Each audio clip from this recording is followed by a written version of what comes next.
안녕하세요. 저는 40대 남자입니다. 너무 분하고 억울한 일이 있었는데 그때를 생각하며 이렇게 사연을 보내봅니다.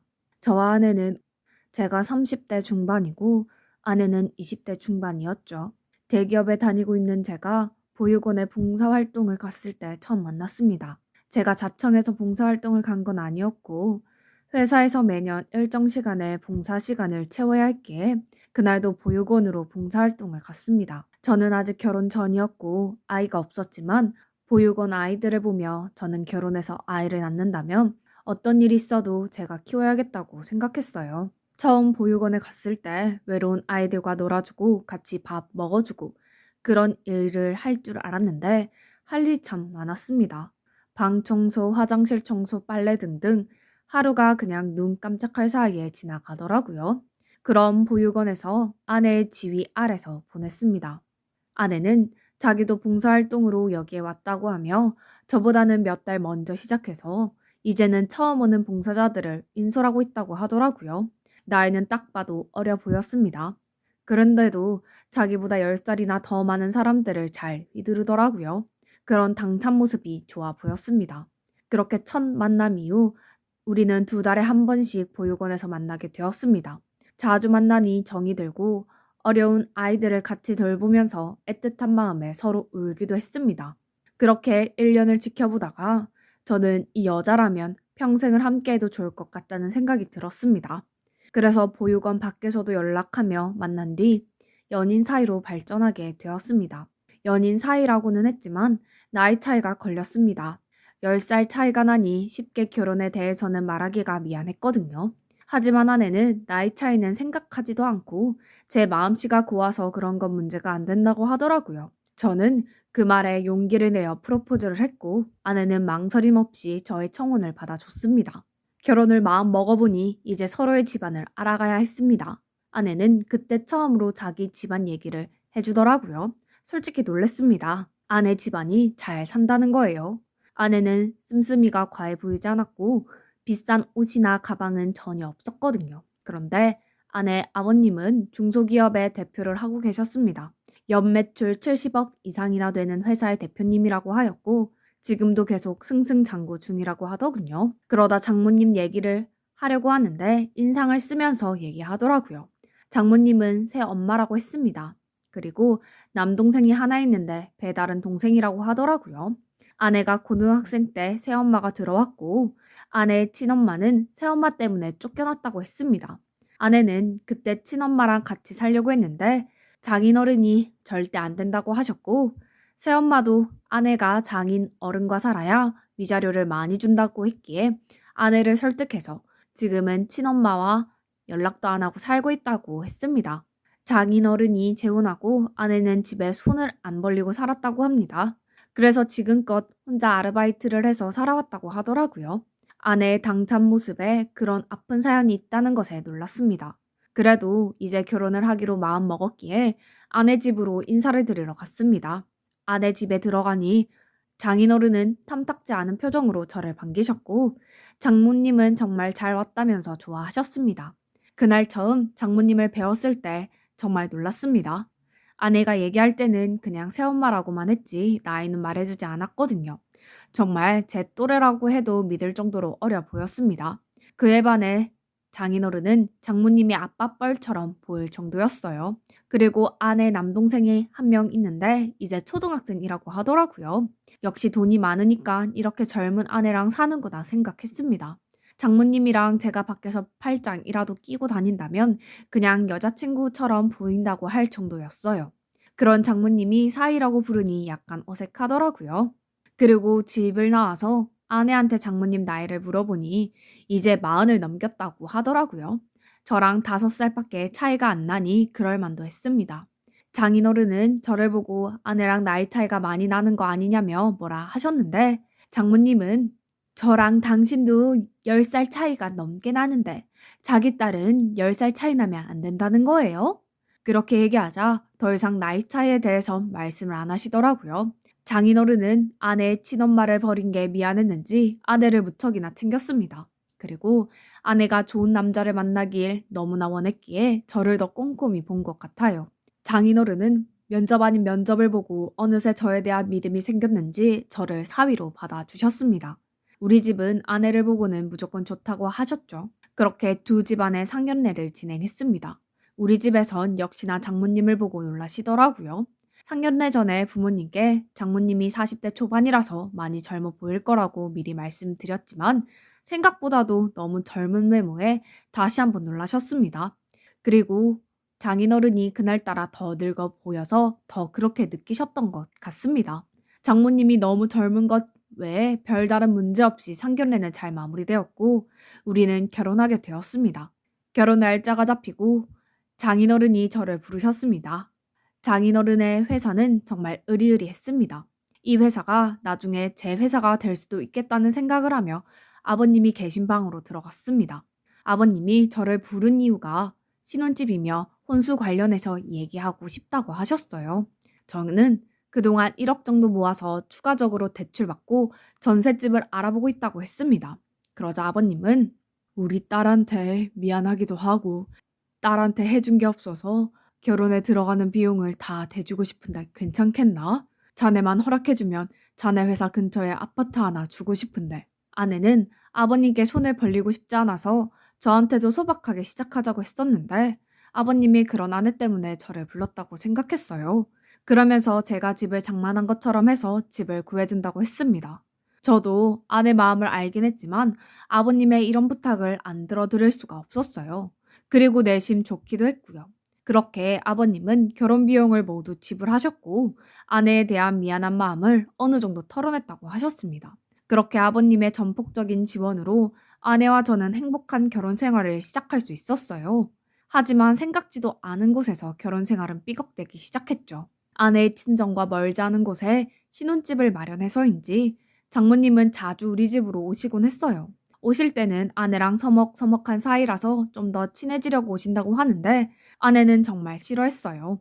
아내가 한참 사춘기 시절에 아내 친엄마가 집에 있는데도 장모님은 장인어른과 집에 들어왔고 아내의 친엄마를 타박했다고 했거든요. 그런 모습을 보며 자라서인지 장모님이 어떻게든 잘 보이려고 해도 아내는 눈 하나 깜빡 안 하더라고요. 그렇게 장모님은 아내가 싫어하는데도 계속 우리 집에 찾아오셨고 아내가 집에 없을 때도 찾아오셨어요. 그리고 저에게 아내 어디 갔냐며 아내 때문에 자기가 너무 힘들다며 푸념하시더라고요. 집에 있는 와인을 보시곤 한 잔 달라고 하셨습니다. 막상 단둘이 있으니까 정말 어색하더라고요. 장모님은 사이라고 하지만 정말 친구라고 해도 될 정도로 젊은 장모였기에 이상했습니다. 어쨌든 젊은 장모라도 장모님께 와인을 한 잔 따라 드렸어요. 그러자 장모님은 이 나이에 딸한테 인정도 못 받으면서 사는 게 힘들다고 하더라고요. 그러다 장인어른 얘기도 했습니다. 나이 차이가 많이 나다 보니 자기를 잘 못 받아준다고 괜히 늙은 사람이랑 결혼했다고 얘기했어요. 물론 부부 사이가 안 좋으면 그렇게 한탄할 수도 있겠지만 사위한테 그런 소리를 왜 하나 싶었어요. 이런저런 얘기를 하다 보니 어느새 와인 한 병을 다 마셨고 저는 다른 와인을 꺼내려고 일어났습니다. 우리 사위 다시 보니깐 귀엽네. 저는 너무 놀라 장모님한테 이러지 말라고 했는데 장모님은 사회적 무사히 예보가 어쩌냐며 웃어 넘기시더라고요. 장모님 많이 취하신 것 같은데 제가 택시 불러드릴게요. 이제 곧 아내 올 시간이고 아내가 장모님 취한 모습을 보면 안 좋을 것 같아서요. 그렇게 얘기하고 좀 더 있고 싶다던 장모님을 택시 태워 보내드렸습니다. 장모님이 저한테 했던 행동에 대해서 아내한테 얘기해야 하나 고민을 했습니다. 하지만 아내가 극도로 싫어하는 장모님이 저한테 이런 행동을 한 걸 아내가 한다면 저한테 실망이 클 것 같았어요. 그래서 오늘의 일을 장모님이 그냥 취해서 실수한 걸로 넘기기로 했습니다. 하지만 그날 이후로도 장모님의 행동은 계속되었어요. 저에게 문자나 전화를 하며 어디로 나오라고 계속 저를 불렀습니다. 하지만 그때마다 저는 다른 일이 있어서 못 간다며 장모님을 피했습니다. 그러자 장모님께서 이렇게 말씀하셨어요. 자네, 왜 이렇게 나를 피하는 건가? 내가 뭐 어쨌다고 그러는 거야. 나도 다 생각이 있으니까 알아서 해. 라며 화를 내시면서 전화를 끊었습니다. 그리고 얼마 지나지 않아 장인어른이 연락을 하셨어요. 저에게 대뜸 화를 내시면서 장모님을 무시했냐고 하시더라고요. 아무리 아내의 친엄마가 아니라고는 하지만 지금은 장인어른은 아내와 제가 계속 피한다고 장모님을 무시한다고 생각하셨나 봐요. 저는 장모님이 장인어른한테 어떻게 얘기를 했길래 이러시나 했어요. 그렇다고 장모님이 저한테 이렇게 한다고 말할 수도 없었고 정말 답답했습니다. 장인어른한테는 고의가 아니었고 정말 일이 바빠서 장모님을 챙겨드리지 못했다고 하며 다시는 안 그러겠다고 했어요. 그러자 장인어른은 화를 내시며 두고 보겠다고 하시며 전화를 끊으셨죠. 저는 장모님과의 관계를 확실히 해야겠다고 생각했어요. 이렇게 피하기만 하다가는 저만 손해를 보게 생겼더라고요. 그래서 장모님이 다음에 보자고 할 때 약속 장소로 나갔습니다. 장모님이 보자고 한 곳은 인적이 드문 곳에 있는 식당이었어요. 하지만 식당이라고 해서 들어갔는데 룸으로 되어 있더라고요. 룸에서 장모님과 식사를 하게 되었습니다. 그러자 장모님은 비슷한 또래 남녀가 그럴 수도 있지. 그런 거 가지고 어렵게 생각하고 있어. 다들 나이 먹고 부부 말고 애는 한 명씩 있어야 된다고. 저는 너무 심각한데 장모님은 아무것도 아니라는 듯 얘기하셨어요. 그리고 장모님은 술을 시켜 드시기 시작했고 어느새 제 앞으로 오셨습니다. 그리고 지난번보다 더 적극적으로 저를 유혹했습니다. 그러면서 자네랑 나만 몰래 만나면 아무 상관없을 거야. 그러니까 자기도 마음이 가는 대로 행동해. 나중에 후회하지 말고. 순간 아내가 떠올랐습니다. 장모님한테 이러지 말아달라고 부탁을 하려고 했는데 다시 이렇게 유혹을 하니 어쩔 수가 없었습니다. 장모님을 외치고 그 자리에서 일어났습니다. 그리고 장모님께 저는 장모님 사위예요. 우리가 이러면 장인어른이랑 제 아내를 어떻게 보려고 그래요? 제발 부탁이니까 이러지 말아주세요. 장모님이 지금 이러시는 거 장인어른이 아시면 가만 있으시겠어요? 하지만 장모님은 그럴 일 없다면서 저에게 앉으라고 했습니다. 저는 더 이상 얘기가 안 통한다는 걸 알고 장모님을 내버려두고 혼자 나왔습니다. 다음 날부터는 장모님은 사진을 보내주시더라고요. 두 손 두 발 다 들었습니다. 저는 혹시나 장모님과 이렇게 문자를 주고받는 걸 아내에게 들킬까봐 장모님이 연락 오실 때마다 흔적을 지우기 바빴습니다. 결국엔 장모님 번호를 차단하게 되었어요. 그리고 한동안은 아무 일도 없었습니다. 번호를 차단하니 장모님이 어떤 연락을 하는지 알 수 없었고 장모님도 이제는 포기를 하신 거라 생각했어요. 그렇게 몇 달이 지나고 주말이었어요. 아내는 교회를 다녀서 아내가 교회에 갔을 때 저 혼자 집에 남아있을 때였죠. 장모님은 아내가 매주 교회에 가는 걸 아셨으니 아내가 없는 우리 집에 혼자 오셨습니다. 인터폰에서 장모님을 봤을 때 화들짝 놀랐습니다. 문을 열어줘야 하나 한참을 고민했는데 안에 있는 거 다 안다면서 문을 차고 소리를 지르니 이웃집 눈치도 보이고 그래서 문을 열어주었어요. 장모님은 화를 내시며 그동안 왜 연락도 안 받고 전화도 안 됐냐며 저에게 따졌습니다. 저는 도저히 장모님하고는 말이 안 통해서 어쩔 수 없이 연락을 차단했다고 했어요. 그러자 장모님은 서럽게 우시면서 장인어른과 사는 게 너무 힘들다고 하셨어요. 거의 20살 가까이 차이 나는 남편과 사니까 너무 일찍 결혼한 것 같다면서 너무 외로워서 어디 하소연 할 것도 없다고 하셨습니다. 그렇게 우시는데 아내가 언제 곧 돌아올지도 모르고 장모님을 싫어하는 아내가 이 광경을 본다면 오해할 수도 있을 것 같아서 장모님을 진정시켜 드려야 할 것 같았어요. 장모님께는 장인어른과 다시 사이가 좋아지실 수 있을 거라며 저와 아내도 옆에서 같이 도와드린다고 했어요. 하지만 그게 장모님의 연기일 줄은 꿈에도 생각 못했습니다. 그렇게 제가 옆에서 다독여주니 그러면서 자네도 원할 거니까 내가 이런 걸 얘기하는 거 아니야. 우리 그냥 좋게 좋게 만나자. 우린 좋은 사이가 될 수 있을 거야. 저는 더 이상 말로는 안 되겠다 생각이 되어 장모님을 내치며 두 팔로 잡았어요. 그동안 아내가 오해할까봐 장모님 이러는 거 말 안 했는데 이제는 말해야겠네요. 저도 더는 못 참겠습니다. 그렇게 얘기하고 있는데 문이 열리는 소리가 들렸고 아내가 교회에서 돌아왔습니다. 정말 운도 지질이 없지 하필 그 상황에 아내가 오다니 정말 오해를 할 만한 상황이기도 했지만 장모님은 쐐기를 박았습니다. 갑자기 엉엉 울면서 제발 이러지 말라고 했고 아내한테는 살려달라고 하니 그 상황만 보면 저만 나쁜 놈이 되어 있었습니다. 아내는 달려와 제 뺨을 때렸고 울고 있는 장모님을 일으켜 세웠습니다. 그리고 저한테는 오빠 미쳤어? 새엄마라곤 하지만 지금은 내 엄마라고. 그런 사람한테 지금 뭐 하는 짓이야? 그러고도 사람이야? 그렇게 얘기하고 장모님을 집으로 모셔다 드리고 들어왔습니다. 오자마자 저한테 오빠한테 실망해서 더 이상 못 살 것 같아. 다른 여자도 아니고 장모님한테 그러는 남자가 어딨어? 지금 아이도 없으니깐 그만 헤어지자. 정말 제가 울고 싶었습니다. 처음에 장모님이 저한테 들이댔을 때 그냥 솔직히 얘기할 걸 후회가 됐습니다. 하지만 오늘의 그 상황을 보고서는 다 제가 잘못한 것처럼 보였을 거라 생각했어요. 그래도 이 억울함을 풀어야만 했습니다. 저는 그동안 장모님이 저한테 한 행동들과 애인 사이로 지내자고 한 이야기를 아내에게 들려줬습니다. 하지만 아내는 오빠가 싫었으면 처음부터 얘기했어야지. 오빠도 좋으니까 지금까지 이렇게 숨긴 거 아니야? 나는 오빠가 처신을 잘못해서 이렇게 된 걸로 느껴지는데 그런 거 아니고서야 오늘 같은 일이 왜 일어났겠어? 정말 답답해 미쳐버리는 줄 알았습니다. 그리고 장모님이 저에게 보낸 문자들을 보여주려고 했지만 장모님 연락처를 차단하면서 이미 다 지운 상태였습니다. 아내한테 정말 난 억울하다고 몇 번을 얘기했지만 아내는 들으려고도 안 했습니다. 당분간 따로 지내자며 아내는 친정으로 갔습니다. 장모님은 이렇게 될 걸 알고 장인어른한테도 자기가 당했다고 하며 저를 내쫓으려고 했습니다. 장인어른은 저를 불러서 장모님한테 얘기 다 들었다며 더 이상 저를 사위로 생각 안 하겠다고 하시더라고요. 그리고 제 아내도 마음의 준비를 하고 있다고 했습니다. 이제 정말 인정하고 나가주면 끝나는 상황까지 갔습니다. 술도 잘 못하는데 날마다 술에 기대어 살았습니다. 그렇게 회사를 다니는 둥 마는 둥 하고 있던 어느 날 제가 친한 회사 친구한테 이야기를 털어놓았습니다. 그러자 친구가 그러면 장모님이 보낸 문자만 복구하면 이 문제 해결되는 거 아니야? 내가 아는 회사가 삭제한 문자 메시지 복구해준 적도 있다고 하던데 거기 한번 가봐.